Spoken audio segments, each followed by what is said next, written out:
নমস্কার বন্ধুরা, আমিও বাঙালি রান্নাঘরে সবাইকে স্বাগত জানাচ্ছি। আবার একটা রেসিপি আপনাদের মাঝখানে শেয়ার করতে চলেছি, সেটা হচ্ছে ক্ষীর টোস্ট। তাহলে চলুন দেখে নেওয়া যাক আজকের রেসিপি। একটা প্লেটের উপরে আমি নিয়ে নিয়েছি এই যে বড় সাইজের একটা রুটি। এখন আমি এটা খণ্ড করে নেব, তারপরে কিভাবে আমি ক্ষীর টোস্টটা বানাবো সেটা আপনাদের মাঝখানে শেয়ার করব। ক্ষীর টোস্টের ক্ষীরটা বানানোর জন্য ওভেনে কড়াই বসিয়ে তাতে দিয়ে দিয়েছি কিছুটা লিকুইড দুধ। আমি এখন ক্ষীরটা বানিয়ে নেব। এই লিকুইড দুধের মধ্যে দিয়ে দেবো কিছুটা আমুল দুধ, গুঁড়ো আমুল দুধ। আমুল দুধটা কিন্তু ঢেলে দিয়েছি, এখানে অনেকটা পরিমাণে এখানে আমুল দুধ ব্যবহার করেছি। আর ক্ষীরটাও কিন্তু প্রায় হয়ে এসেছে। আমি এরকমই রাখবো ক্ষীরটা, নাহলে কিন্তু অনেকটাই জমাট বেঁধে যাবে। তো ক্ষীরটা আমি এখন নামিয়ে নিচ্ছি, তারপরে কি করছি আপনারা দেখতে থাকুন। ক্ষীর টোস্টটা কিন্তু বানাতে গেলে এখন পাউরুটিটা কিন্তু আগে তাওয়াতে ছেঁকে নিতে হবে।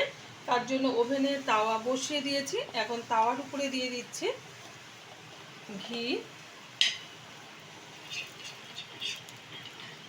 ঘিটা একটু চারপাশে ছড়িয়ে দিচ্ছি।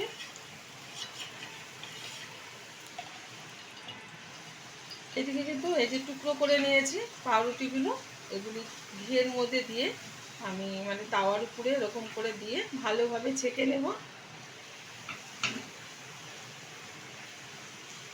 আমি কিন্তু উল্টে আবারও একটু ঘি দিয়ে দিচ্ছি, যাতে খুব সফট থাকে টোস্টটা। এবার উল্টে দিচ্ছি আবারও।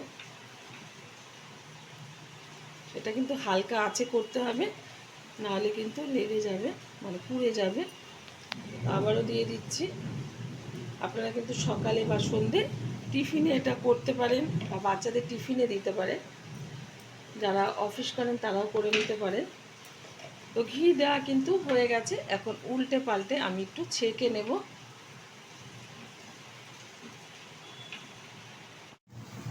টোস্টগুলো কিন্তু সুন্দরভাবে আমি ছেঁকে নিয়েছি। এখন আমি ওভেনটা বন্ধ করে দিচ্ছি আর একটা প্লেটে তুলে নিচ্ছি।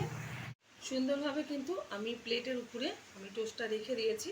এখন এখানে যে আমি এই যে ক্ষীরটা বানিয়েছিলাম সেটা কিন্তু টোস্টের উপরে ভালোভাবে লাগিয়ে দিচ্ছি সুন্দরভাবে।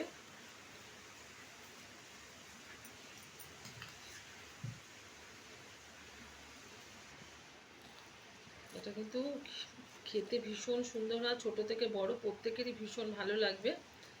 ভালো লাগলে আমার চ্যানেলটিকে সাবস্ক্রাইব করবেন, লাইক করবেন, শেয়ার করবেন। আর এরকমভাবে আপনারা ক্ষীর টোস্ট বানিয়ে খেয়ে দেখবেন, আশা করি ভীষণ ভীষণ ভালো লাগবে। ক্ষীরটা কিন্তু পুরো টোস্টের গায়ে লাগিয়ে দিয়েছি। এখন দিয়ে দেবো হালকা করে একটু চিনি। যাদের চিনিটা মিষ্টিটা অপছন্দ তারা কিন্তু দেবেন না। অনেকে ডায়াবেটিস আছে, তারা কিন্তু মিষ্টি খায় না, তারা শুধুই খাবেন, ভালো লাগবে। দেখা হবে পরের ভিডিওতে নতুন কোনো রেসিপি নিয়ে। ধন্যবাদ।